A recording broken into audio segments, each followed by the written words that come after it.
Hola, ¿qué tal? Buenos días a todos. Muchas gracias por asistir y conectarse a nuestro seminario sobre la NOM 030. Mi nombre es Tania Yi y soy consultor del Consejo de Exportadores de Carne de Ave y Huevo de los Estados Unidos, USAPIC por sus siglas en inglés.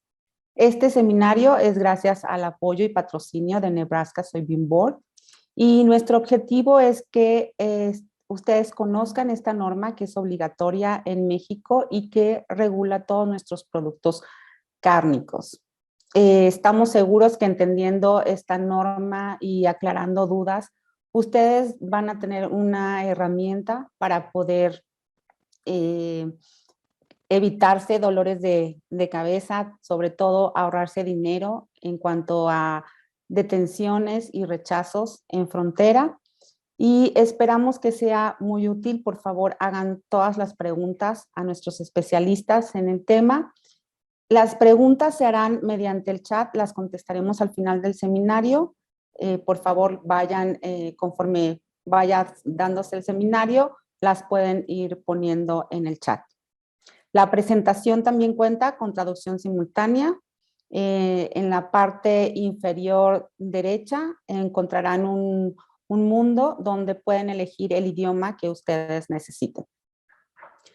Quiero aprovechar también este foro para presentarles un proyecto. Nosotros tenemos un compendio, una guía sobre las exportaciones e importaciones de carne de ave y huevo de los Estados Unidos a México.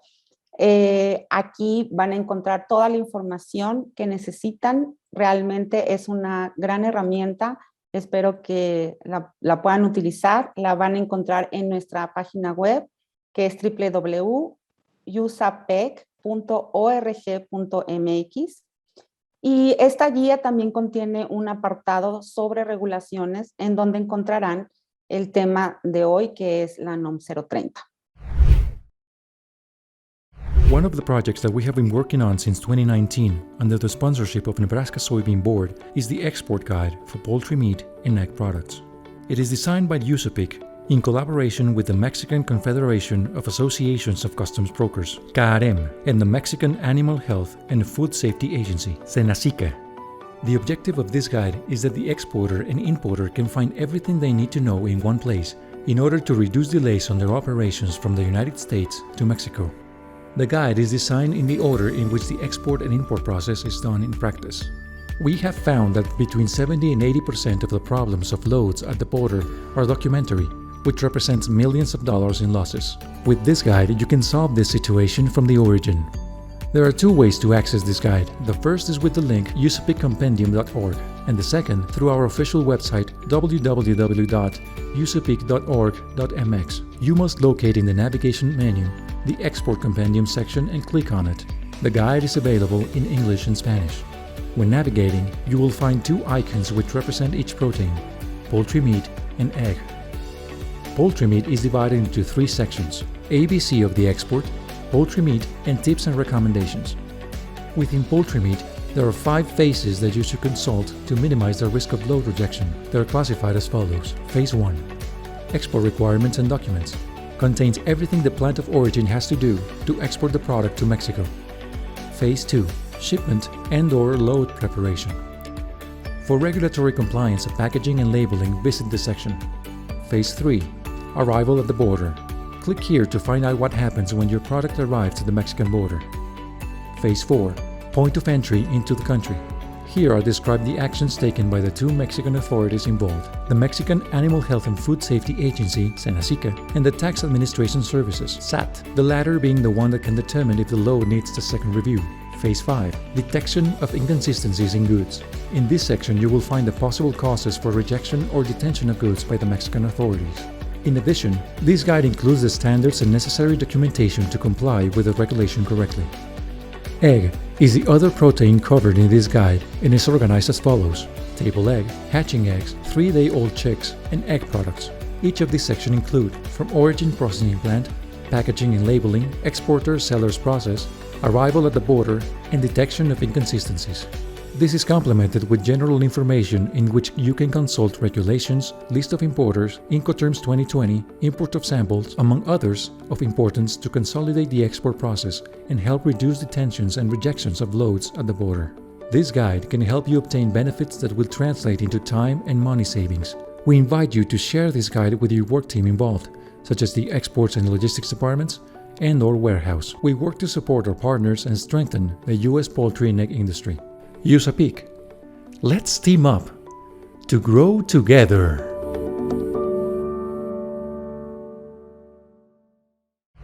Ok, ahora pasamos con nuestros ponentes de esta mañana.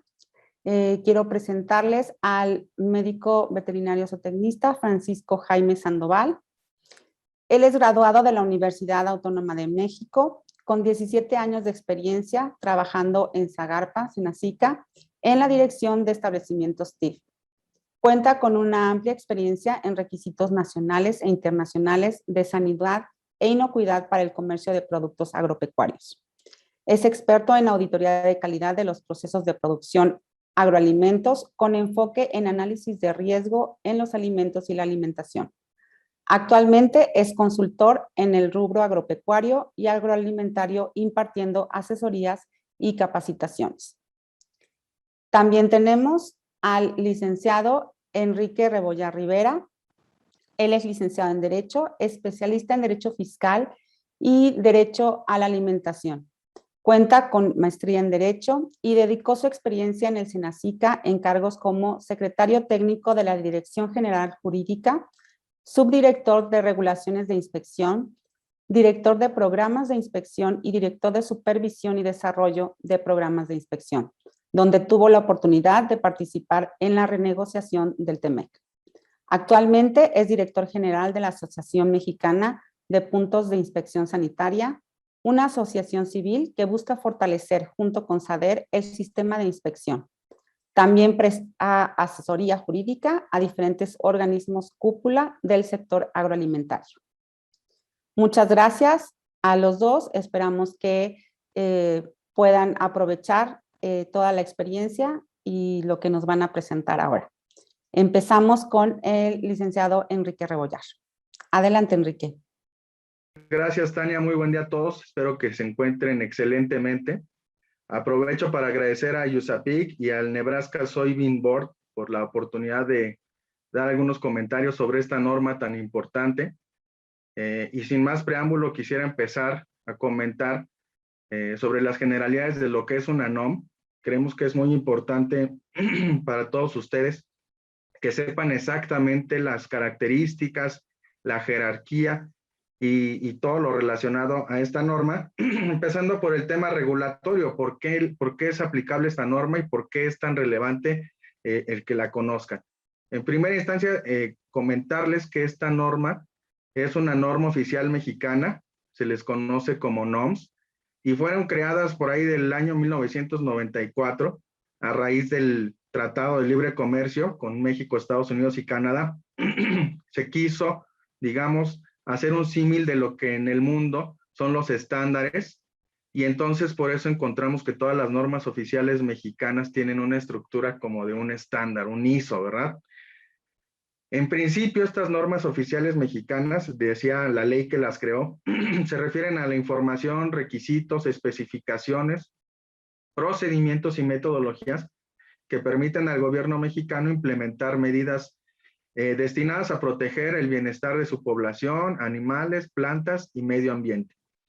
Este tipo de normas, este tipo de regulaciones, digamos que son un tercer nivel dentro de la estructura jurídica mexicana. En primer lugar tenemos nuestra Constitución, que es, digamos, el documento jerárquico más alto que tenemos en el país. Luego vienen las leyes y luego vienen otras disposiciones reglamentarias como estas normas oficiales mexicanas. Y a través de estas disposiciones reglamentarias lo que se trató fue de regular o de establecer características que vienen en la ley, en este caso la Ley Federal de Sanidad Animal, que data de 1930 y luego ha sido modificada hasta la última del 2007 que tenemos vigente en el país. Sin embargo, estas normas oficiales mexicanas, esta parte es importante porque les va a ayudar a entender por qué está, digamos, tan intrincada, tan difícil de comprender. Las normas oficiales mexicanas cuando se crearon con la idea de regular el comercio exterior, pero estaban más encaminadas a la regulación de los aspectos aduaneros. Por eso es que la Ley de Comercio Exterior y nuestra ley aduanera las señalan como la única vía de regulación de todos los aranceles y cualquier otro requisito para la entrada al país. Como estas leyes lo destinaban así a las NOMS, entonces se ideó que tenían que irse normas oficiales mexicanas para la importación de productos a México.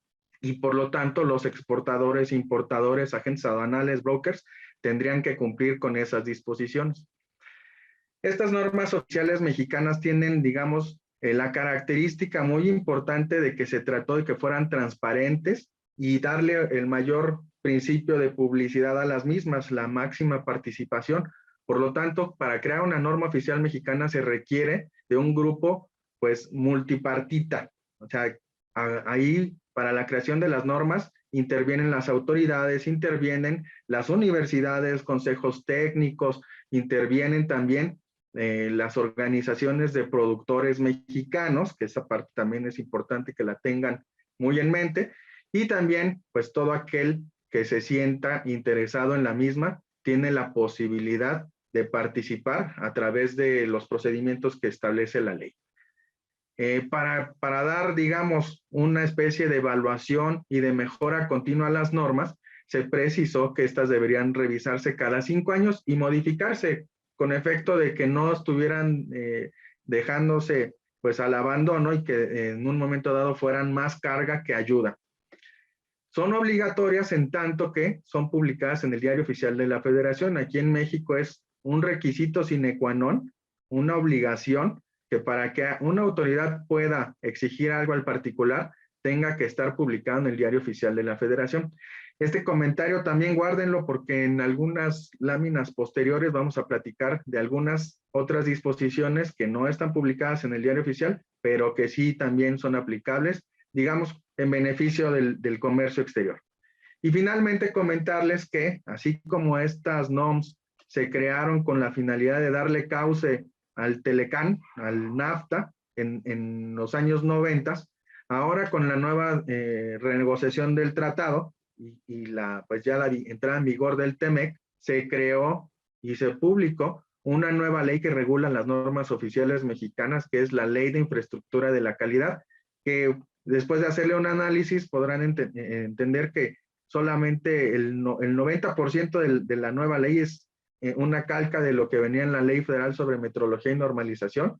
Y bueno, hay algunas diferencias como el que ya no se publican las normas oficiales mexicanas en el Diario Oficial de la Federación para comentarios, aún y cuando ya hay pues una plataforma electrónica para que las personas que se sientan interesadas y que tengan algún comentario lo puedan hacer. En este caso, de la norma 30, pues ya tiene muchos años que se publicó en el 96. Es una norma sui generis, la consideramos así porque dentro de toda la batería de normas oficiales mexicanas que emitió la Secretaría, esta es la única que se refiere a procesos de inspección. Los procesos de inspección, como ustedes entenderán, pues son un acto de autoridad que solamente podría generar el Estado. Estos actos de autoridad, que son la revisión de las mercancías, solamente un oficial lo podría llevar a cabo. Y además, pues es una facultad que el Estado tiene para revisar donde quiera, cuando quiera y como quiera. Así es que nosotros entendemos que la revisión, la inspección de las mercancías es un acto discrecional de la autoridad. Es más, podría llegar al extremo de decir, esto no lo reviso. Sin embargo, el que estos procedimientos estén en la norma oficial mexicana, pues realmente constituyen un límite para la actuación de la autoridad. Por eso es que es tan importante y tan sui generis esta norma. Si ustedes revisan todas las demás normas que emitió la SADER ahora, se encontrarán que hay campañas, que hay algunas otras donde sí habla de cómo se deben de llevar a cabo los productos, pero no hay ninguna que hable de cómo se van a revisar estos, ¿verdad? Los productos. Entonces, por eso es que esta norma se le considera, pues, dentro del sector una norma sui generis. Tiene 25 años sin modificaciones, por lo tanto, pues sí, ya desde la primera revisión quinquenal, después de que salió la norma, se dijo, la misma Secretaría reconoció que era una norma que requiere modificaciones, que requiere cambios, porque ya no se adecua pues al sistema de transacciones y del flujo económico y comercial entre México y Estados Unidos y los demás países que exportan carne a México. Como es una norma que regula la importación de carne, cárnicos y otros productos, pues obviamente reviste un gran interés para el sector productivo mexicano. A veces se les considera que han sido la razón, la causa por la que no han habido modificaciones a la norma. Inclusive la última modificación que se intentó, pues se detuvo por ahí porque algunos productores mexicanos promovieron pues medios de defensa y se quedó en un stand-by la norma, ¿no?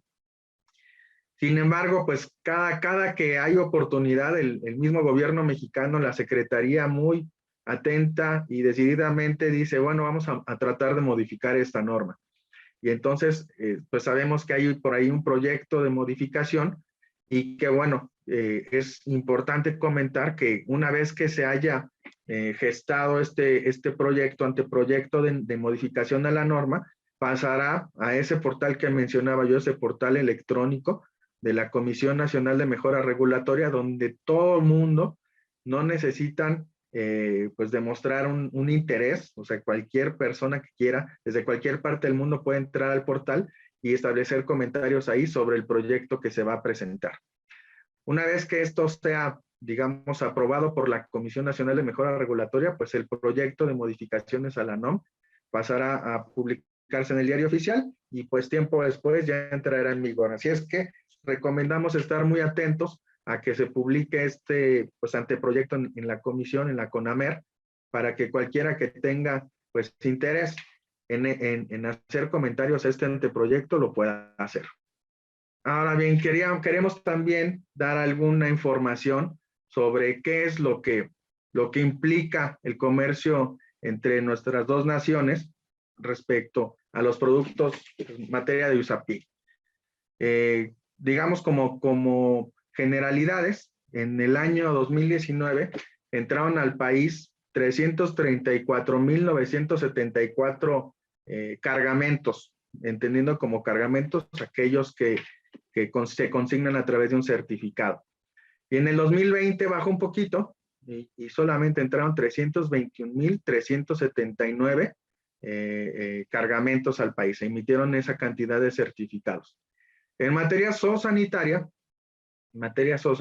que es la que pues, engloba los productos que están en USAPIC, en el 2019 de esos 334,000 entraron 217,000, o sea, mucho más de la mitad.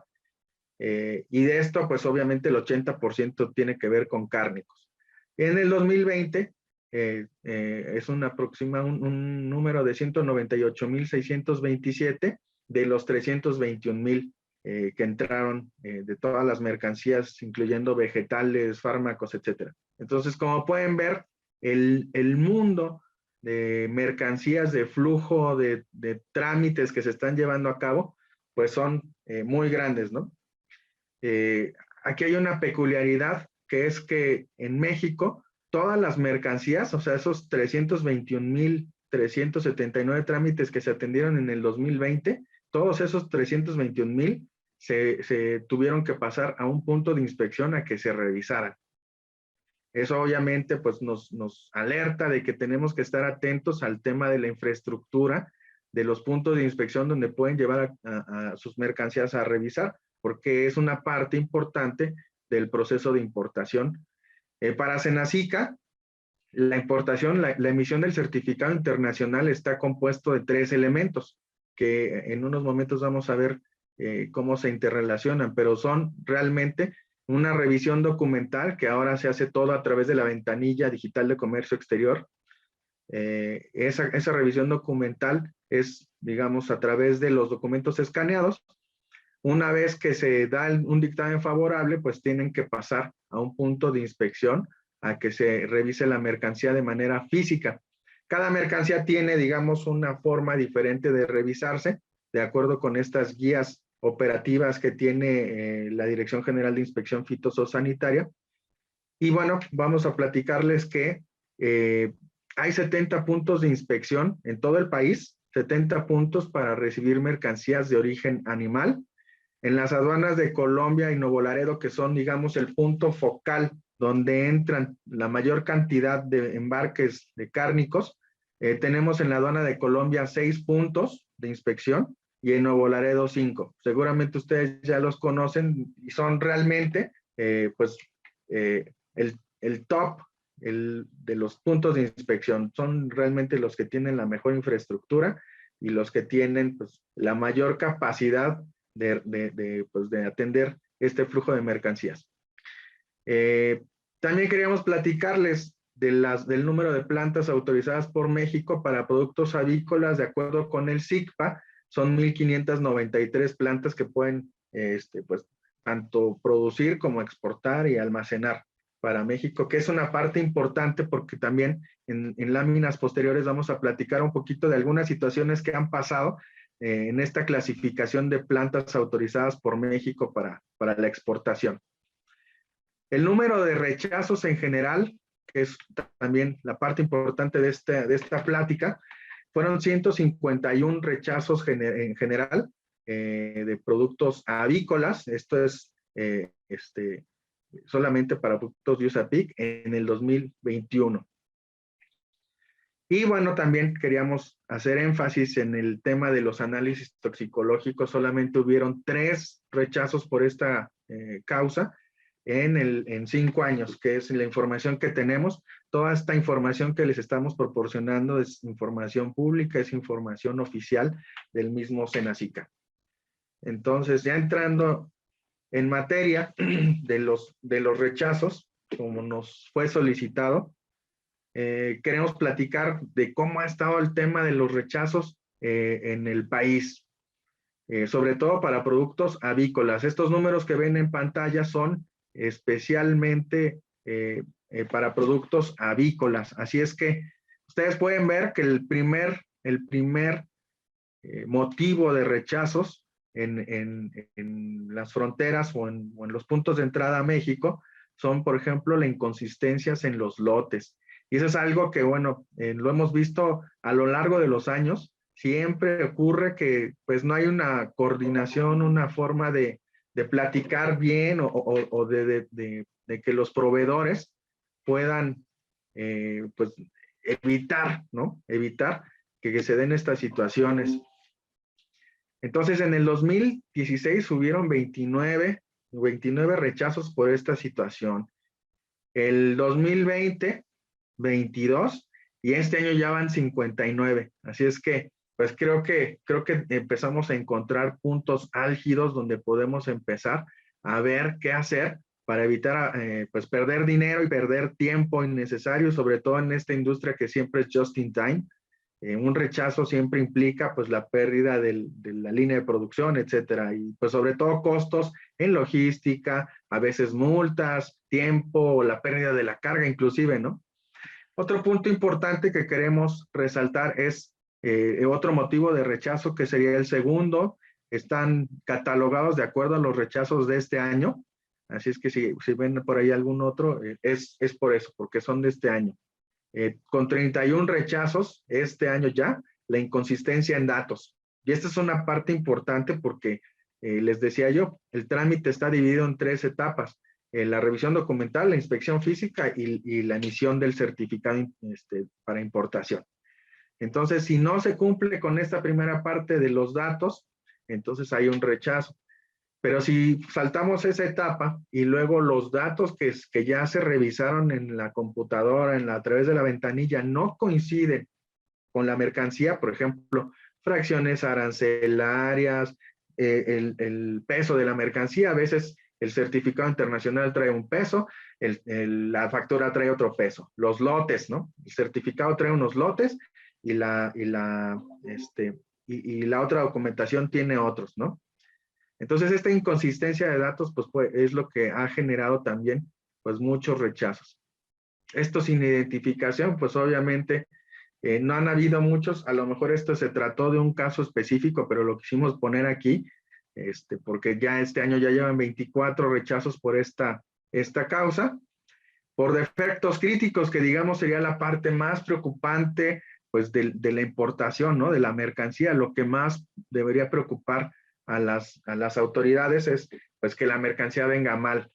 Y ni siquiera es la primera causa de rechazos, ¿no? Este año se llevan 15, en el 2017 hubieron 16, 2018 21, en 2019 15, y en el 2020 pues ustedes verán que hay una disminución pues de rechazos y también decíamos del flujo de mercancías por el efectos de la pandemia, aunque estamos seguros que el próximo año pues va a remontar ya casi con normalidad.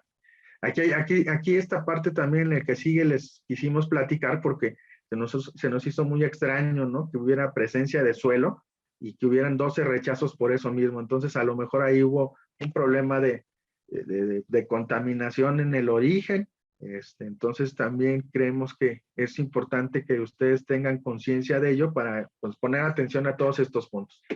Y finalmente, dentro de las mayores causas de rechazo, es precisamente la inconsistencia en el producto, ¿no? Como decíamos, errores desde el origen que dan, pues, cabida que se hagan este tipo de revisiones y que, bueno, al no coincidir, pues se tenga que hacer el rechazo. También queremos comentarles de los rechazos por oficina, ¿no? Aquí, con especial énfasis en Colombia y Nuevo Laredo. En Colombia, este año ya van 29 rechazos a productos avícolas, y en Nuevo Laredo, pues este año no han habido tantos, pero el año pasado sí, hubieron 17, ¿no? Entonces, ustedes pueden ver ahí los números de cómo se ha estado comportando los rechazos en estas dos aduanas, que son, pues, como decía yo, las que más reciben este tipo de productos. Y bueno, a lo mejor el número como tal no refleja tanto la gravedad del asunto, pero sí, por ejemplo, la cantidad de carne y despojos comestibles que fueron rechazados, realmente es una cantidad pues inimaginable. En el 2021, este año, ya llevamos 1,561 toneladas. Entonces, si el número de rechazos de trámites no es muy pues patente, sí lo es precisamente la cantidad de carne que ha sido rechazada, ¿no? Tanto en puertos, aeropuertos y fronteras. Entonces, ustedes pueden ver que este año realmente se elevó mucho la cantidad de carne rechazada. 1,560 toneladas es, pues, demasiado para, pues, un país que sí requiere este tipo de mercancías, ¿no? Hasta ahí pues, esta parte principal de introducción a la norma. Queríamos hacer énfasis en este tema de los rechazos porque es precisamente la parte que a ustedes les debe doler o les duele, y que es una parte que también es muy posible que se puedan pues paliar a través de algunas acciones que vamos a nosotros a dar algunas opciones también al final de esta charla. Y bueno, sin mayor preámbulo, le dejo el uso de la palabra al doctor Francisco Jaime, que es pues una eminencia en el tema, alguien que conoce mucho sobre la norma 30, casi me atrevería a decir que ha sido artífice de cómo se ha comportado ella, y pues yo en unos momentos regreso también con otra información sobre este tema. Les agradezco mucho en este tiempo y nos vemos en unos momentos. Muchas gracias. Bueno, pues muchas gracias por la invitación. Gracias, USAPIC, por la invitación a dar esta plática al Nebraska Soybean Board. Muchas gracias. Y bueno, pues a ustedes por estar aquí presentes y agradecerles que cualquier duda o pregunta que tengan, pues nos la pongan aquí en el chat para que al final de la presentación estemos revisándolas y demos nuestros comentarios al respecto. Como comentaba Enrique, pues viene la norma desde el año 96, esta norma publicada desde el año 96 y que pues a lo largo de la historia ha tratado de modificarse. Desafortunadamente siempre ha habido algún contratiempo que no ha permitido que se actualice, ¿no? Bueno, pues la norma, ¿cómo estamos hablando de esta norma? Y ¿a qué autoridad le corresponde, ¿no? Habla la norma de la Dirección General de Salud Animal y entonces tenemos que entender que la Secretaría de Agricultura es la que coordina esta norma, baja esa atribución al Servicio Nacional de Sanidad, Inocuidad y Calidad Agroalimentaria, el SENASICA, y dentro del SENASICA tenemos a la Dirección General de Salud Animal, tenemos a la Dirección General de Inspección Fitosanitaria y tenemos a la Dirección General de Inocuidad Agroalimentaria, ¿no? Principalmente digo estas tres direcciones generales porque son las que van a interactuar un poco en la ejecución de esta norma, ¿no? ¿Cuál es la importancia de esta norma? Pues regular el comercio de la carne y los productos cárnicos, con qué países, a qué países México les va a recibir productos cárnicos, vísceras, despojos. ¿Por qué? Pues porque hay mucho interés internacional de mandar productos, pero debe de establecerse estas condiciones para un comercio ordenado, ¿no? La norma habla de la calidad zoosanitaria y más adelante vamos a volver a tomar este tema. Y establece también que para poder exportar productos cárnicos a México, pues tenemos que estar alineados en un aspecto que es un sistema de inspección de cárnicos aceptable por el país, ¿no? Que tenga cierta equivalencia o homologación. Y en México, el sistema de inspección de cárnicos, que es equivalente al de Estados Unidos, al USDA, FSIS, tenemos en México las plantas tipo inspección federal o las plantas TIF que están dentro de lo que se conoce como el sistema tipo inspección federal, que esto entonces es el estándar con el que México compite a nivel internacional para abrir el mercado con países, ¿no? Aparte del estatus sanitario del país que va a mandar el producto, tiene que verse que se estén cumpliendo con las condiciones del sistema de inspección de cárnicos y en este caso de aves. ¿Cómo se construye este estándar, esta norma? Pues en 11 puntos que va llevándote desde las generalidades hasta las etapas por las que va a pasar un embarque en la inspección.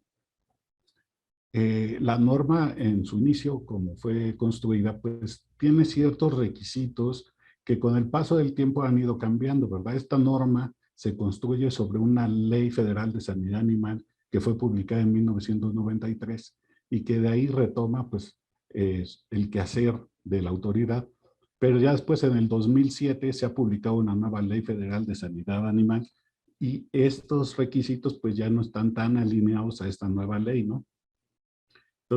Entonces vemos que seguimos todavía con la Dirección General de Salud Animal, que es la que coordina todo el trabajo zoosanitario, como decíamos, qué países pueden habilitarse, pero ya después tenemos la que va a ejecutar la revisión en las fronteras, que es la Dirección General de Inspección Fitosanitaria, ¿verdad?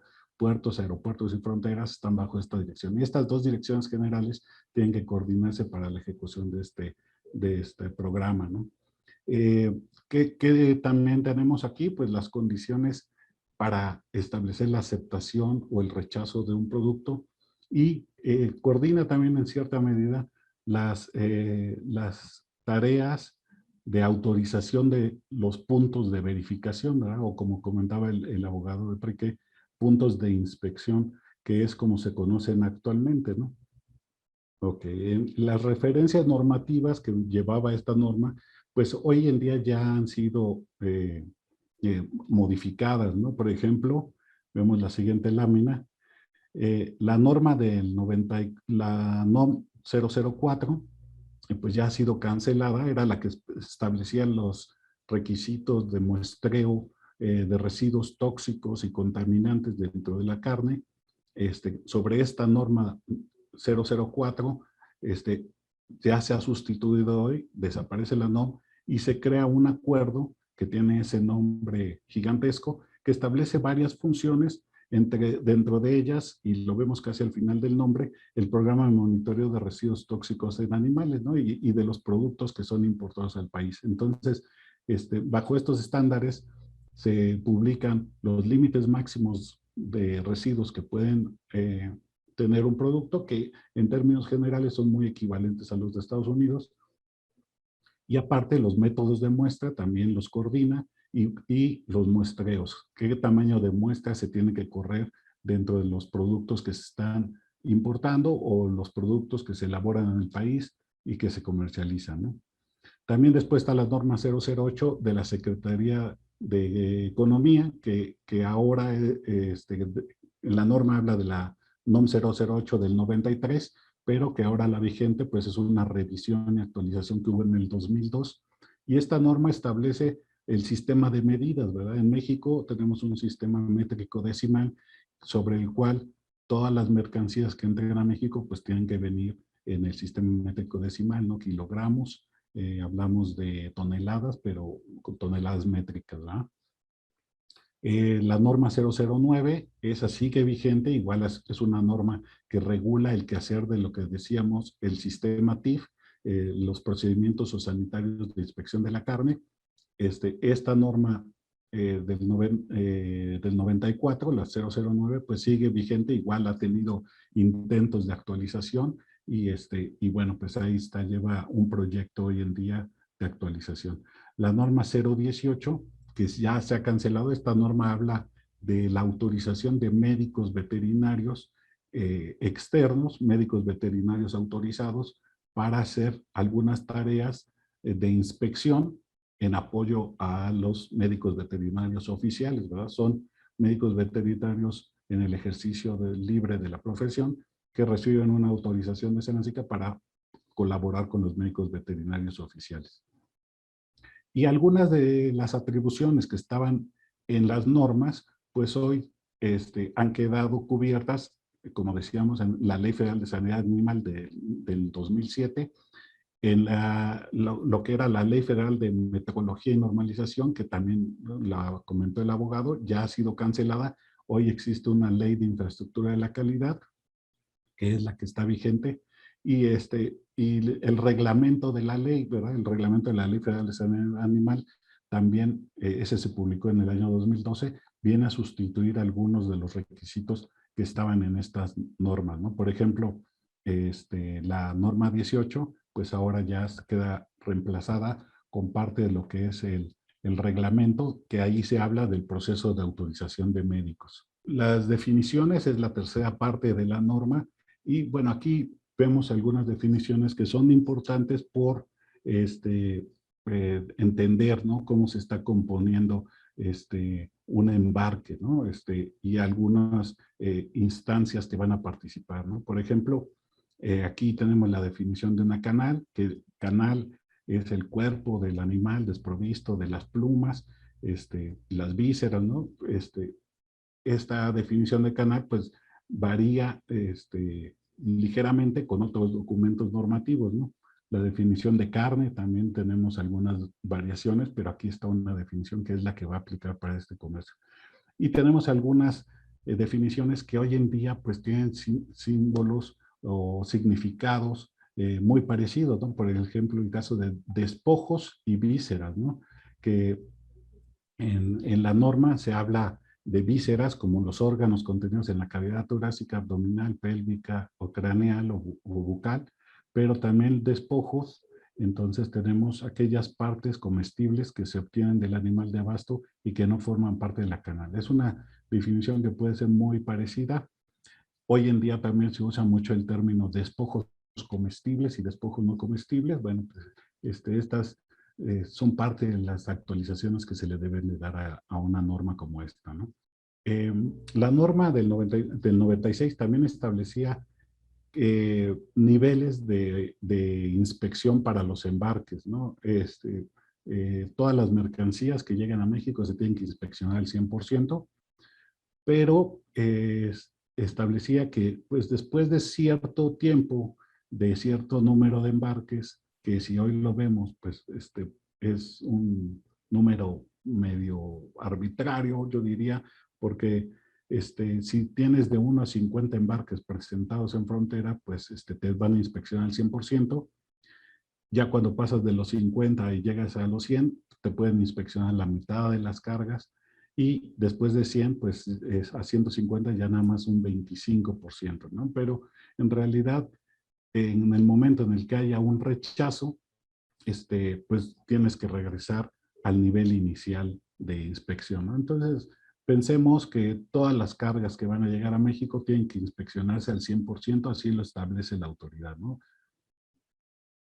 Las disposiciones generales Decíamos que solamente plantas que hayan sido habilitadas por el SENACICA en otro país, ¿no? Y aquí pues tenemos países a los que se tiene que ir el SENACICA a autorizar planta por planta que vaya a exportar. Y tenemos otros países, como el caso de Estados Unidos, donde hay una equivalencia de sistemas y la autoridad es la que solicita a México el enlistamiento de una nueva planta. Hablábamos de más de 1,500 plantas que procesan pollo, aves de Estados Unidos y que están habilitadas para exportar a México y que fueron solicitadas por Washington, por la autoridad a México. México las sube a un listado de plantas en México y comunica esa información a Estados Unidos para que la haga llegar a la planta interesada para que empiece a exportar, ¿no? También se establecen las hojas de requisitos sanitarios, ¿no? Y la obligación de cumplirlas. Todas las mercancías que se puedan exportar a México, ustedes pueden entrar al sistema a través del navegador y buscar hoja de requisitos sanitarios SENACICA, y al poner esas palabras te va a llevar al sistema donde están registradas todas las mercancías que pueden ser exportadas. Ahí buscas el país, buscas la mercancía y te establecen las condiciones que debe cumplir. Hay condiciones o medidas o sanitarias que se publican en la hoja de requisitos y que son, pues hasta cierto punto, complementarias a los requisitos que esta norma o otras normas establezcan para una mercancía, ¿no? Esta construcción de la norma también te dice que el producto que llega debe llevar con ciertas características de etiquetado, ¿verdad? El etiquetado. Y aquí tenemos, pues igual, actualizaciones de datos, ¿no? La norma del 96 habla en este punto, en el 4.7, de las características que debe cumplir el producto etiquetado, pero también vamos a ver ahorita que la Ley Federal de Sanidad Animal establece otros requisitos o complementarios, ¿verdad? Entonces, debe de estar colocada una etiqueta que permita la identificación completa, la etiqueta original de la planta con el nombre genérico del producto y el peso neto en kilogramos. Bueno, pensemos que una planta, a lo mejor en Estados Unidos, cuando elabora una mercancía, no está pensando en que esa mercancía se vaya expresamente de exportación, ¿verdad? A lo mejor produce 80 toneladas y de esas 80 toneladas las etiqueta las 80 toneladas y solamente 15 de esas 80 toneladas vienen a exportación a México, ¿no? Entonces, esta etiqueta original, donde se estableció el lote, pues tiene condiciones y está en idioma inglés, posiblemente. Entonces, lo que te pide la autoridad es que pegues una etiqueta complementaria donde ya venga la información respetando el lote de original, pero respetándole el lote original, pongas la información ya en español, ¿no? El nombre y número de la planta, ¿verdad? La planta autorizada, que es un producto que fue inspeccionado y aprobado por Estados Unidos, por el USDA, que el producto venga etiquetado desde esa planta, ¿verdad? Aquí esa condición habla de que no puede haber una instalación intermedia donde el producto que no esté bajo la regulación del USDA y que no haya sido autorizado para exportar a México, donde el producto se haya manipulado, porcionado, dividido, manipulado la carne y que se haya hecho a lo mejor sublotes y que esa sea la que se quiere mandar a México, ¿no? Entonces, esa condición te dice que el producto debe venir con su etiqueta original. Toda la información en el idioma del país, esa está en la etiqueta original, pero después dice una etiqueta en idioma español con la información correspondiente al país de origen, ¿no? Nombre y número y dirección de la planta, nombre del producto, la leyenda de manténgase en refrigeración o manténgase en congelación, según sea el caso, pero no ambas leyendas, ¿verdad?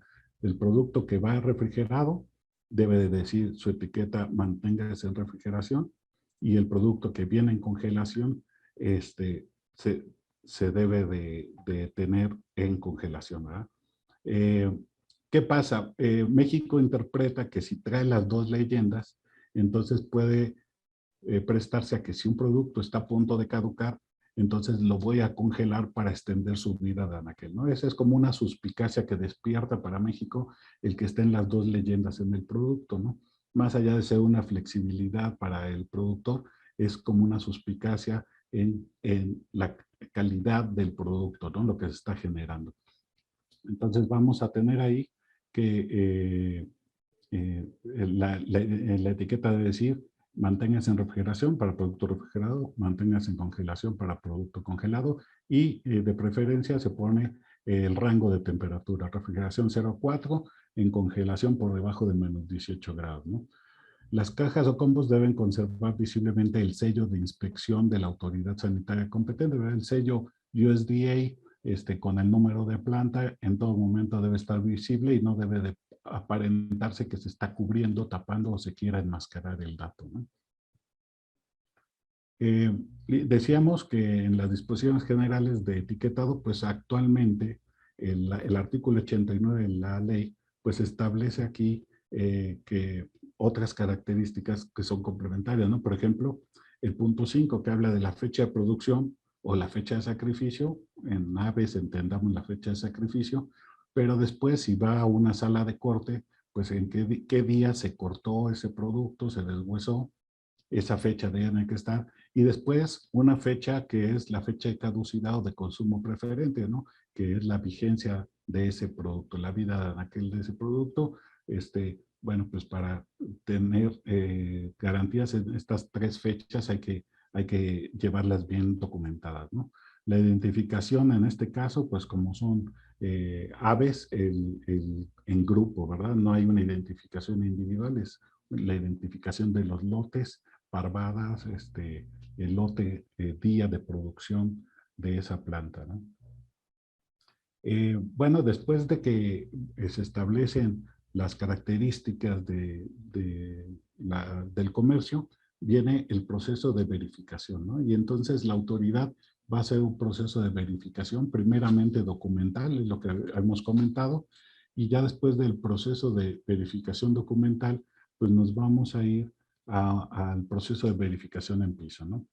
Pero también aquí tenemos estos procedimientos que hablaba esta norma del 94, del 96, perdón, pero que te dice que las cargas pueden ir de importación directamente a una planta TIF, ¿no?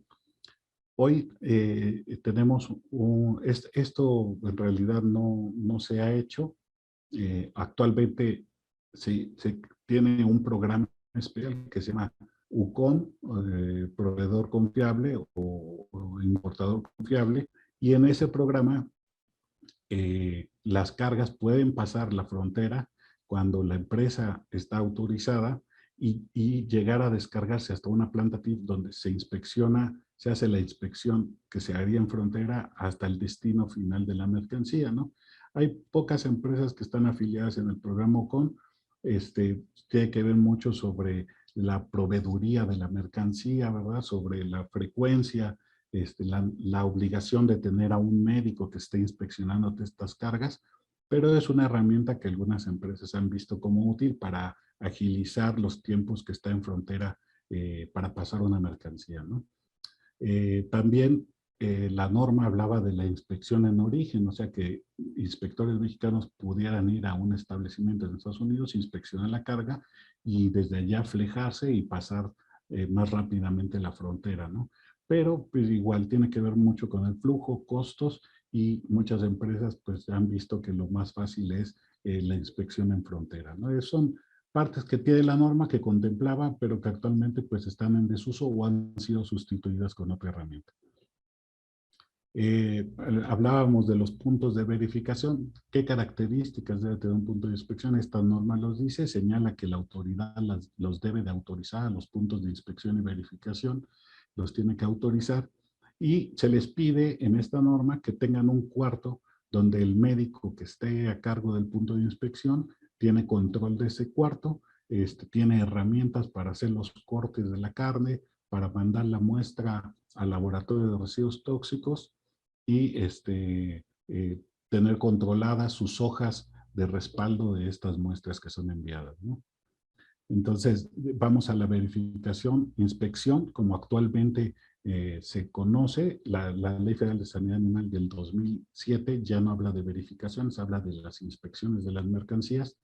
Y dice este punto que debe de descargarse completamente la mercancía, debe de ponerse en pallets, entre 35 y 42 cajas, que el médico debe de pasar entre los pallets, revisar las etiquetas, seleccionar cajas conforme a un criterio que tiene establecido el médico, seleccionar las cajas que va a muestrar, llevarlas al área de corte, establecer, si fuera el caso que está congelada en una tina, un descongelamiento, hacer una revisión organoléptica de los sentidos, características del producto, tomar la muestra que vaya a residuos tóxicos con una rebanada que se corta transversalmente de la caja, 5 centímetros de ancho, y enviar cómo se empaca esta muestra para su envío al laboratorio, ¿no?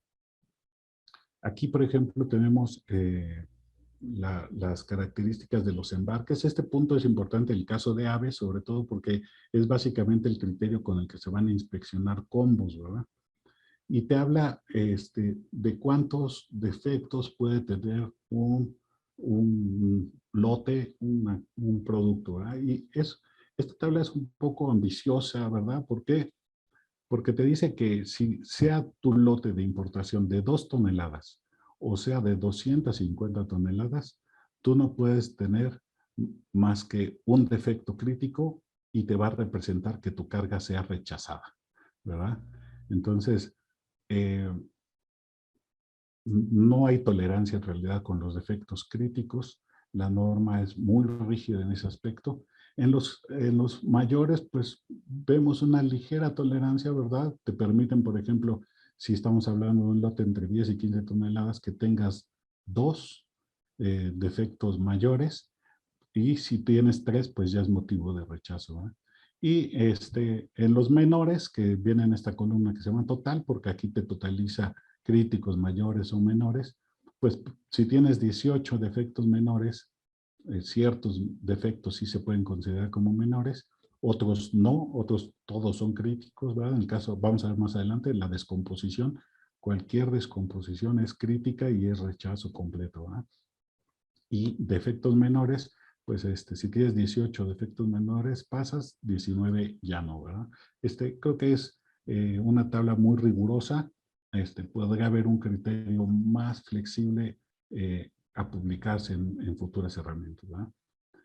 Aquí entonces hablábamos del proceso de toma de muestra. No voy a entrar mucho en detalles de este punto porque te habla de que se debe de tomar la muestra, qué cantidad de muestra, cómo se manda, cómo se etiqueta la muestra que se manda al laboratorio. En la siguiente lámina vamos a ver que el médico responsable debe guardar un registro de todas las muestras que se mandaron al laboratorio, hacer un concentrado con toda esta información de muestras y los resultados, ¿verdad?, que va recibiendo de los laboratorios. Bueno, esta parte de la norma tampoco va a aplicarnos mucho porque habla de la verificación de las canales, canales más enfocados hacia ganado mayor, verificación de canales, ¿verdad? Y esta parte es muy importante para el caso de aves, ¿verdad? Cuando hablamos de cajas, y decíamos, ¿no? Los criterios que vimos hace rato en el punto 5.4.6, pues son los criterios de críticos mayores o menores que va a aplicar en el caso de inspección de cajas o combos de producto. Vamos a tener ese criterio. Vamos a ver también la clasificación de los defectos más adelante, el punto 6.5, ese es más específico para aves también, ¿verdad?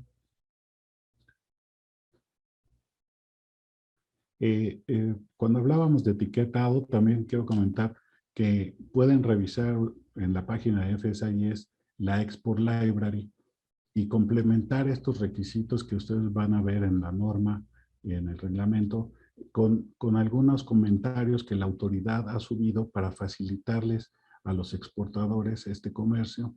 En la página de FSIS, el Export Library, en los requisitos de exportación a México, ahí ustedes pueden ver pues requisitos de etiqueta, ¿no?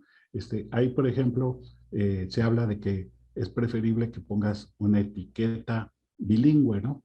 Entonces, tener considerado que debe estar la etiqueta original del producto, que es con la que salió de planta, y complementariamente puedes poner esta etiqueta bilingüe para tener más claridad para el inspector mexicano que vea en español y para que ustedes al hacer una revisión pues sepan que hay una correspondencia entre lo que está en inglés con lo que se está poniendo en español, ¿no? Bueno, vamos a ver el siguiente. Aquí, bueno, en las disposiciones complementarias. ¿Qué pasa cuando un producto resulte, ¿no?, de un muestreo toxicológico? Vemos que afortunadamente ha sido muy bajo el caso de una desviación de un residuo toxicológico.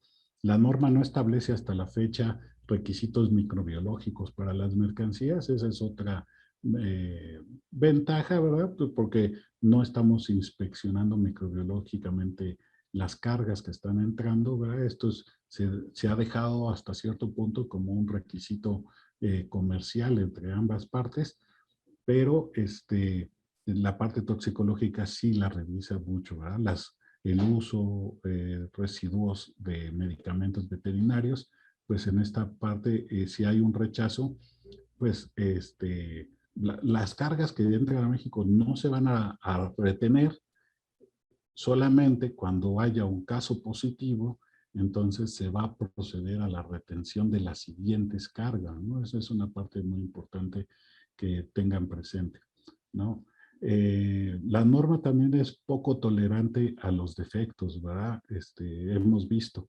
Y en el caso de defectos de residuos, es prácticamente el deslistamiento de la empresa si tiene una reincidencia y bueno, la inmovilización de sus cargas en el momento de que tenga un solo caso positivo hasta tener resultado de ese embarque, se liberaría, ¿no?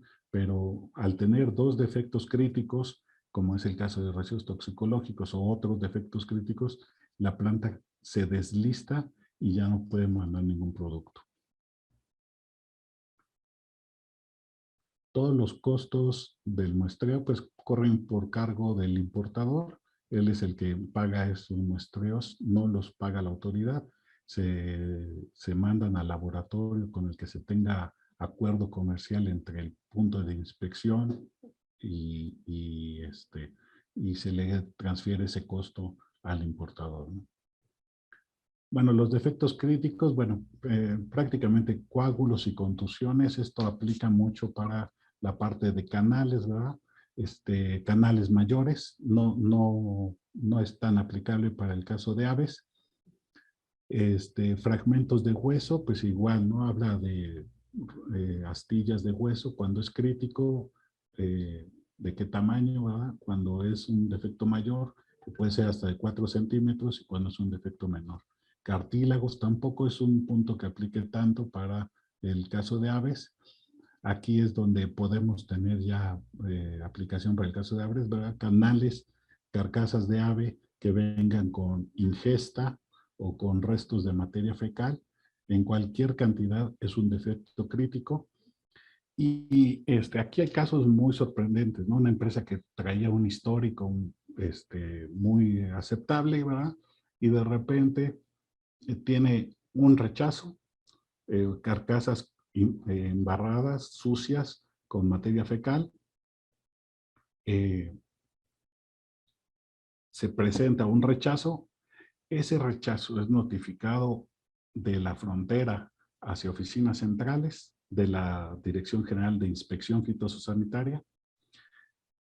Pasan unos días y ese comunicado es presentado a la Dirección General de Inocuidad Agroalimentaria, que es la que tiene el acuerdo comercial con el FSIS, y la Dirección General de Sanidad de Inocuidad Agroalimentaria comunica a Washington que hubo un rechazo por defecto crítico de una planta, ¿no? Cuando ese comunicado llega a Washington, posiblemente ya han pasado 10 cargas, 15, 20 cargas más de ese importador. Pero inmediatamente en la carga siguiente se presenta otro rechazo. Y en ese momento se cumple una condición que establece esta norma, que son 2 rechazos por defecto crítico. Vamos a verlo más adelante. Hablamos aquí también de material extraños o peligrosos, ¿verdad? Restos de vidrio que haya contaminado, plásticos duros, cualquier materia extraña que se haya metido en el embarque.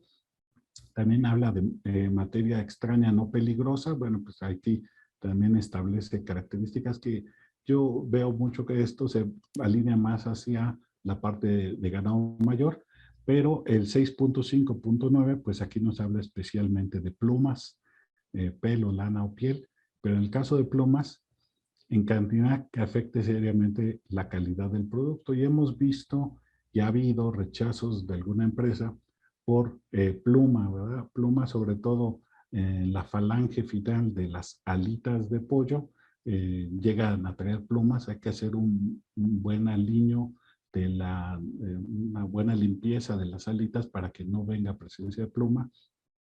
O canales, ¿verdad? Donde en la punta de la cola se quedan algunas plumas y que esto llega a representar un defecto crítico, ¿verdad? En el rechazo.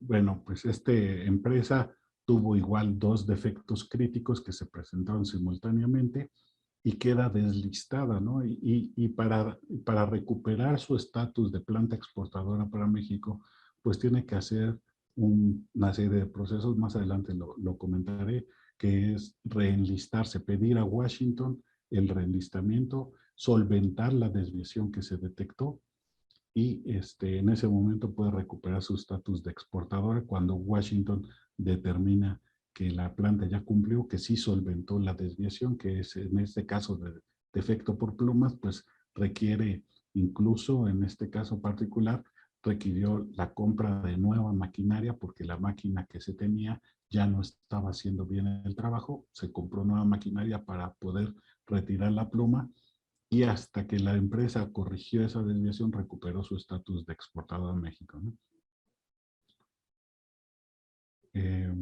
Descomposición del producto, ¿verdad? Producto que fue mal manipulado en la refrigeración.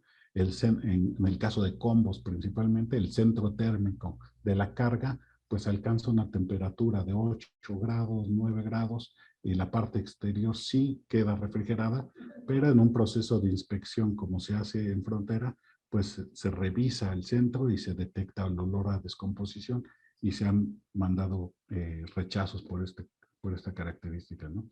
Lesiones patológicas, pues ya no es tan frecuente, ¿verdad? Después de haber pasado una inspección sanitaria, de haber pasado una inspección de calidad en planta, es muy difícil que en el caso de aves se lleguen a presentar lesiones patológicas.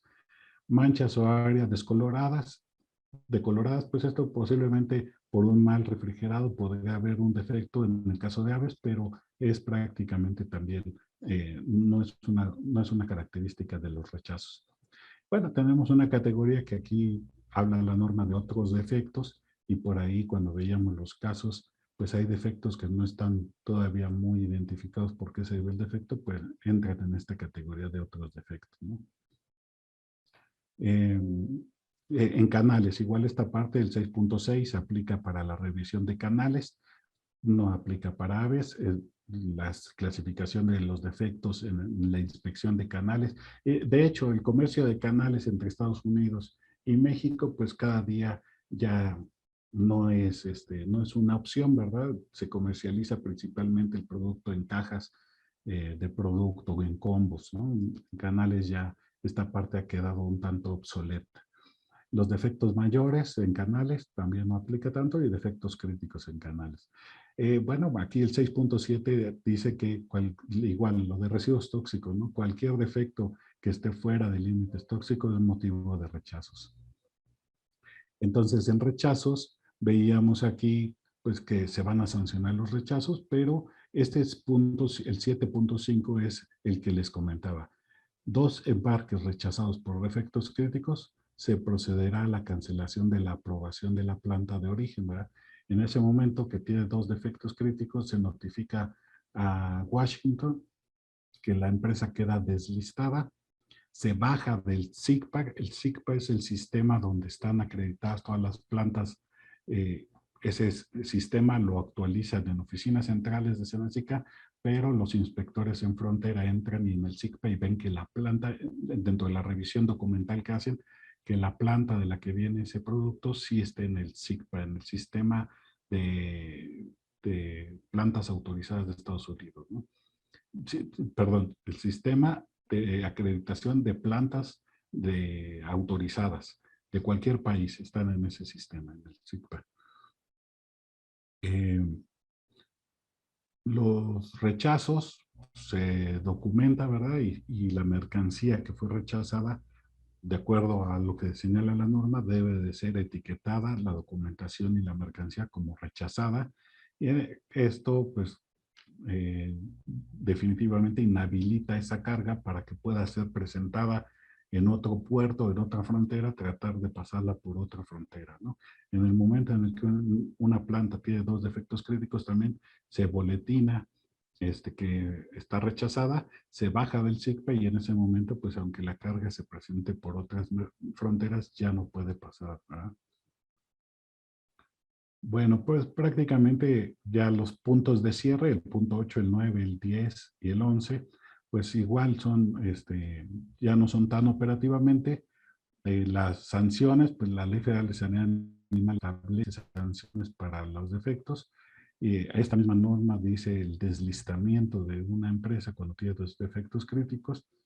La bibliografía que se menciona aquí, pues son documentos que ya han sido igualmente, ¿no?, actualizados por el FSIS en Estados Unidos. Actualmente, pues tenemos instrumentos más prácticos sobre los cuales se debería de basar la equivalencia para la exportación, ¿no? Las directivas 9000 del USDA-FSIS, pues estas son las que establecen las condiciones de los productos, tanto para ser importados como para la producción nacional, la revisión en frontera. Entonces podemos, si se construye una norma nueva que sea más equivalente, pues tendría que tener cierta reciprocidad o homologación con las normas de la directiva 9000, ¿no? Bueno, pues creo que por aquí es todo. Vamos a dejar a Enrique que les platique un poquito y pues sus dudas o preguntas nos las ponen en el chat, por favor. Los dejo, Enrique. Muchas gracias, doctor. Escuchamos ya pues un acercamiento mucho mayor a lo que dispone esta norma. Quisiéramos hacer énfasis un poquito más en el tema de las consecuencias del rechazo, que en términos del artículo 45 de la Ley Federal de Sanidad Animal, pues establece 3 consecuencias ante el incumplimiento en general de las disposiciones para la importación de una mercancía. En este caso, va a depender del riesgo que determine o dictamine el personal en los puntos de entrada al país, cuál de esas opciones que establece el artículo 45, que se refiere a la destrucción, el retorno o el reacondicionamiento de las mercancías, va a aplicar. Y aquí hay una parte importante porque eso es precisamente lo que genera los gastos y costos ante un incumplimiento, es que cualquiera de esas 3 opciones, los gastos que se generen por el desarrollo de esas mismas, van a correr a cargo pues del importador, ¿no? Y ahí va a depender pues de las negociaciones que hayan hecho con la parte proveedora, exportadora en Estados Unidos, cómo se van a dar esos pues gastos, ¿no? Entonces es importante porque sí establece tanto la ley como el reglamento que hay un plazo para que el mismo importador, que es el que presenta finalmente el trámite, pueda llevar a cabo pues el retorno, la destrucción o en este caso, que a lo mejor es la parte que interesa un poquito más, solicitar el acondicionamiento de las mercancías, ¿no? Es importante resaltarles que pues básicamente todo el esquema está puesto para que las mercancías entren con cumplimiento de las disposiciones. Toda la normativa, leyes, reglamentos, normas oficiales mexicanas y demás acuerdos secretariales que se han publicado están dispuestos para que, dándoles la mayor publicidad, pues tanto exportadores como importadores puedan dar cumplimiento a la normativa.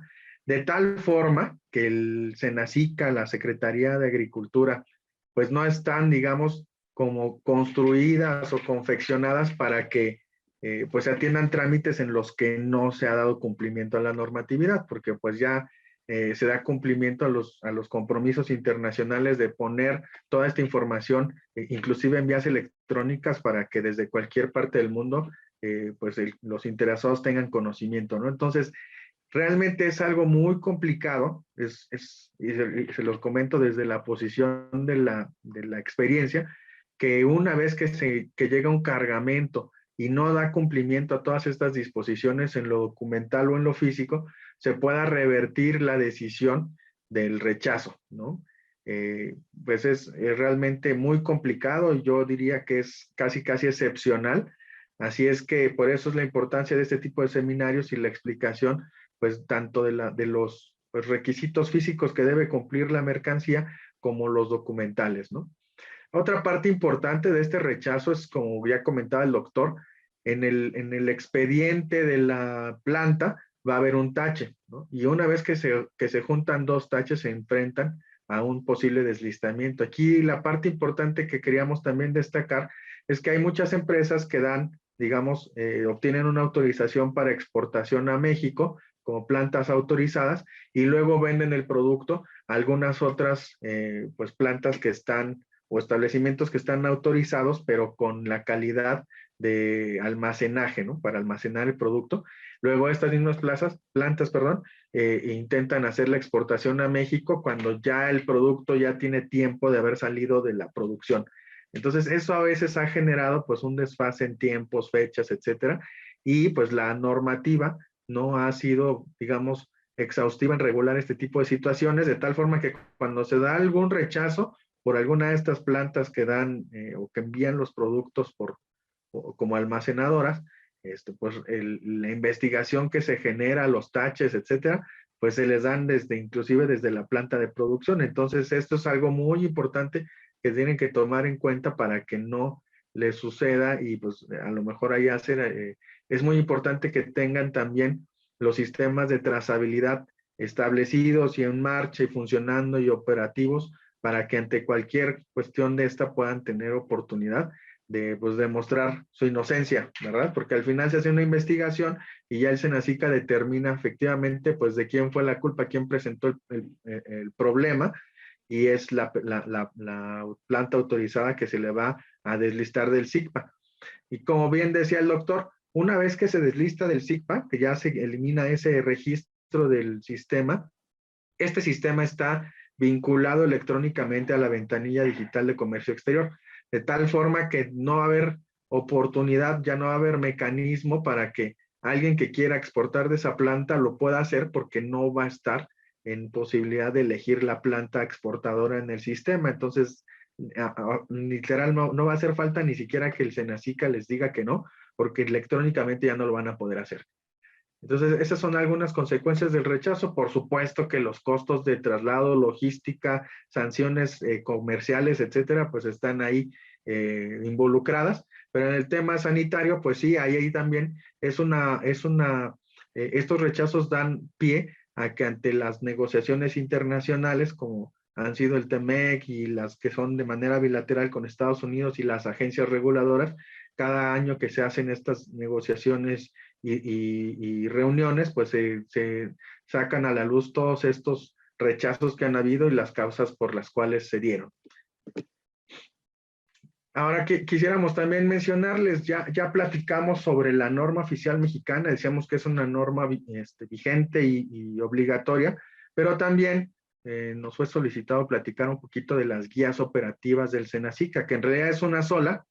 Antes habían más, pero ya se hizo el intento de unificarlos, ¿no? Realmente estas guías lo que están tratando de hacer es darle a los elementos operativos de las inspectorías de los puntos de entrada al país, pues un solo manual donde puedan, digamos, tenerlo a la mano, dado que las regulaciones son vastas, son demasiadas regulaciones las que están publicadas en el Diario Oficial. Estamos hablando de 5 leyes con 5 reglamentos, más de 100 normas oficiales mexicanas, y también otra parte importante de acuerdos secretariales. Entonces, realmente el mundo en el que tienen que conocer de regulaciones, bueno, y además las notas informativas que saca el mismo Senacica, pues dan digamos, lugar a un universo que pues los oficiales y pues digamos el mismo usuario y uno mismo como abogado, pues realmente no tiene una oportunidad de conocerlos a la perfección.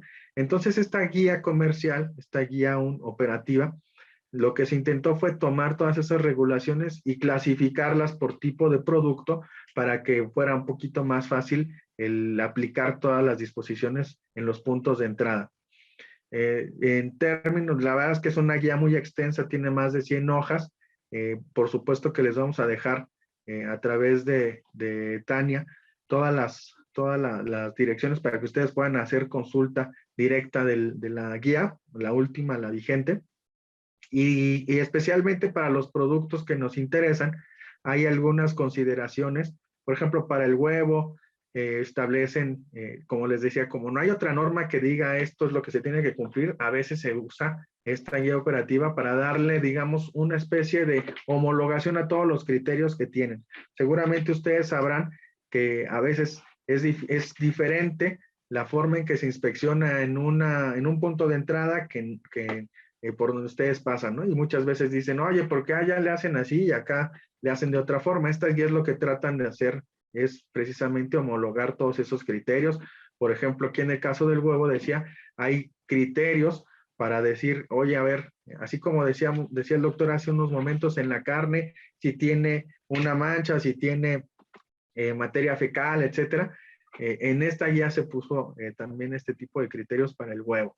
Y bueno, por ejemplo, cómo debe de venir la carga, dice que tiene que venir bien estibada, bien emplayada, que sea de fácil pues, revisión, ¿no? Si la emplayan con el plástico negro, pues no van a poder revisar las etiquetas, cosas que facilitan, digamos, el día a día de la inspección en los puntos de entrada.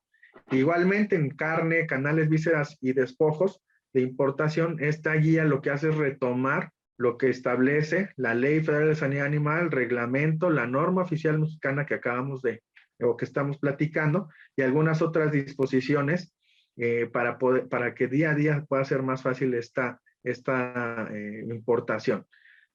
Aunque es un poco repetitiva en lo que ya establece la norma, establece ahí ciertos parámetros, por ejemplo, para el tema de cómo deben de venir presentadas las cajas, cómo se toma la muestra, etcétera. Igualmente hace un desarrollo del procedimiento UCON. Es pues, importante mencionar que hay un acuerdo secretarial publicado en el Diario Oficial de la Federación, donde se establece este programa, y como bien decía el doctor también, hay muy pocas empresas que lo han tomado, ¿no? Y hay algunas que sí se dedican a productos avícolas, pero realmente el procedimiento UCON es, digamos, una excepción al procedimiento normal de importación en el que ya no se realiza la inspección en el punto de entrada, sino que la inspección para efectos de la importación se realiza en las plantas TIF previamente autorizadas. Y bueno, aquí la parte, digamos, sui generis o diferentes, ¿qué ocurre cuando hay ahí un rechazo, ¿no? Ya no se puede, ya no es viable ni logística, ni comercial, ni económicamente hacer el retorno, ¿no? Si ya la planta de destino está muy lejos, entonces normalmente lo que se hace ahí es la destrucción o el utilizamiento de la mercancía para planta de rendimiento, ¿no? Y finalmente, pues sí señala un procedimiento de retorno. En este procedimiento de retorno, sabrán ustedes que en la Ley Federal de Sanidad Animal, y decíamos hace rato, cuando no se cumplen estas disposiciones, se establece que debe de haber un retorno, una destrucción o el acondicionamiento de las mercancías. En este caso, la guía señala que va a haber un procedimiento de retorno para este tipo de mercancías cuando sea posible y el mismo importador elija hacer el retorno. Entonces, pues, no muy vasta, pero sí es un buen elemento, una buena herramienta para que se pueda utilizar y ustedes, si la conocen, también tengan pues total conocimiento y libertad para poder decir, oye, a ver, la guía dice esto, efectivamente están planteadas para eso. Y finalmente queremos hacer algunas recomendaciones y a forma de conclusión, algunos comentarios, aunque la primera puede parecer obvia, o más bien es obvia. Conocer y aplicar la norma 30 desde el origen, pues nos va a ahorrar muchos dolores de cabeza. Y decíamos hace rato, hemos visto muchos rechazos por inconsistencias en los lotes, inconsistencias en factura, inconsistencias en el peso, inconsistencias en etiquetas, ¿no? Entonces, si todas estas cuestiones se les pone atención desde el origen, pues todas las demás recomendaciones no tendrían objeto. Pero bueno, como es un tema de flujo, de mucho volumen, a veces ocurre. Entonces, hemos visto en la experiencia que hay algunas empresas que llevan a cabo pues, otros tipos de procesos, ¿no? Por ejemplo, hay algunas empresas que llevan a cabo una preverificación todavía en territorio norteamericano a través de un broker o un agente aduanal en Estados Unidos. Entonces, hemos visto que este tipo de mecanismos sí han influido mucho en la disminución de rechazos. Hay muchas empresas que lo hacen. Hay algunos agentes aduanales que dan el servicio logístico e incluyen este tipo de preverificaciones, ¿no? Pero si no lo tienen, hay otras personas, otros pues actores en el comercio exterior que lo pueden hacer. Actualmente se está llevando a cabo pues la implementación de organismos privados para hacer este tipo de verificaciones en la importación. Entonces esa también puede ser una opción para aquellos que no cuenten con este servicio.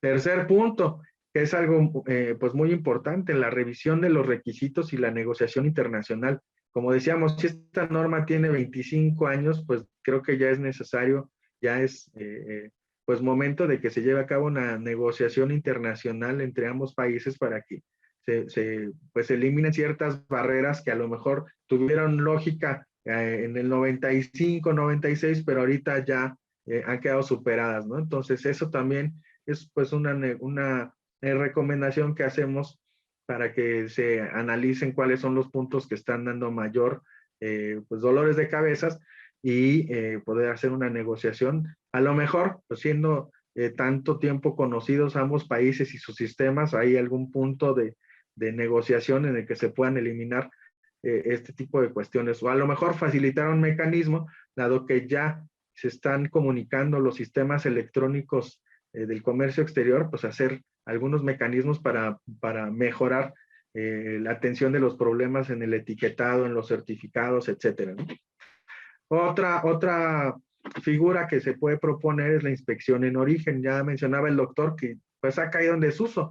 Nuestra ley mexicana lo permite que las empresas importadoras o las empresas que tienen la intención de traer mercancía a México puedan solicitar que el Servicio Nacional mexicano haga inspecciones en el territorio extranjero, en el territorio de Estados Unidos, ¿no?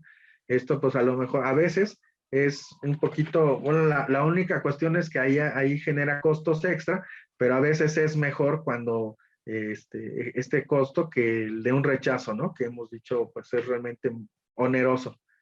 Y bueno, finalmente a modo de recomendación, comentarles también que este acuerdo de límites máximos de residuos que señalaba el doctor es el que sustituyó a la norma 04, está precisamente ahorita en el sistema informático de la Comisión Nacional de Mejora Regulatoria, dado que va a tener o va a sufrir una modificación.